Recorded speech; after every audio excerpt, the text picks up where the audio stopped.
4 things you need to do before New Year's Eve. In this video, I'll be talking to you about 4 key habits that you need to incorporate before New Year's Eve. Now, if you take one or multiple habits, I guarantee you that the coming year is going to be one of the best years. Let's go.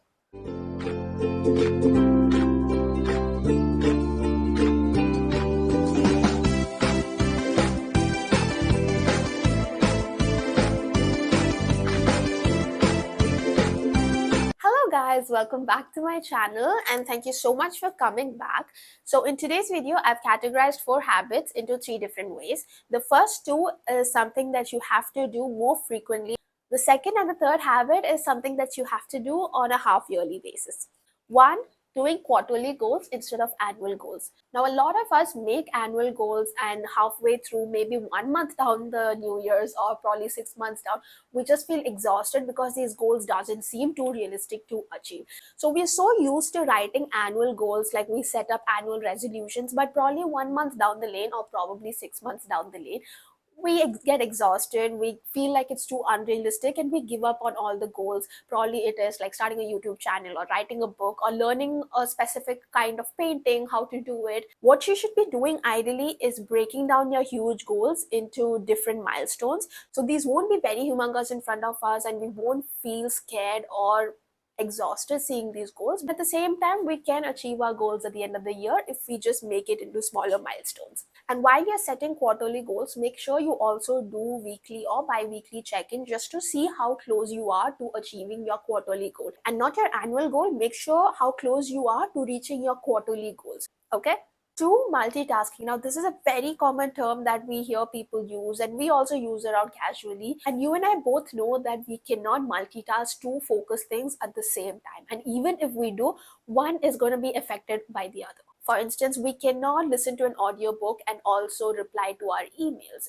One of them definitely gets affected. What we can ideally do is do one focused work and make sure the other one is a habitual action. So habitual action is anything that we do not require mental energy and that comes to us naturally. For instance, driving or like folding clothes, hitting the gym, doing some workouts, anything that we have ingrained in our head with something that needs our mental energy. For instance, listening to an audiobook is easier when we are folding clothes or when we're driving, but it gets harder when we are probably replying to emails. We cannot listen to an audiobook and reply to our emails because one of them will get affected. So pairing a focus work and a habitual action is one way to multitask, and that will also give us extra hours of a day and get more work done. It's a win-win. 3. Cleansing. This needs to be done on a half-yearly basis.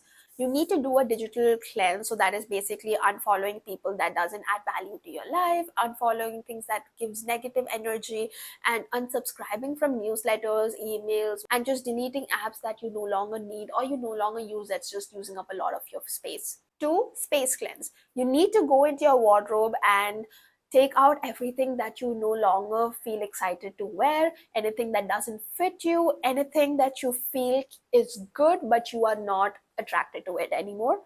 Take up everything. If it's in good condition, obviously donate it or just toss it. You and I both know that we're going to keep buying clothes, so why not just make space instead of just piling it up in our wardrobe when we're not even using half of it.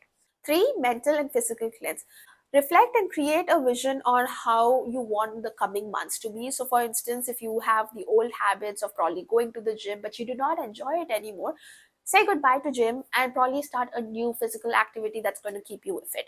If you see that there are some skills that you want to learn that's going to bridge the gap with where you are currently to where you want to be, pick up on those skills. So anything that's going to help you mentally and physically to be a better version, this is the time to do that. But also say tata goodbye to all the habits that's not helping us and that's just not giving us happiness. Lastly, gratitude list. Now, this is highly effective if you do it on a half-yearly basis and you sit down and write down what all you are happy about or what all are the wins that happened in the last 6 months. This is also when you will remember a lot of small wins that made you happy and that made you feel better and do better. This will not just help you feel grateful and grounded, this will also boost your confidence and self-esteem a little bit just by looking at what all you've done in the last 6 months.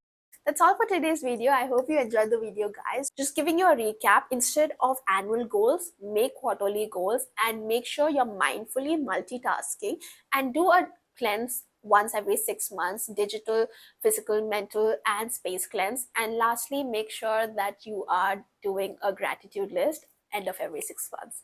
I'll see you soon. Until then, take care, stay blessed, and let me know if you have any suggestions in the comment box below.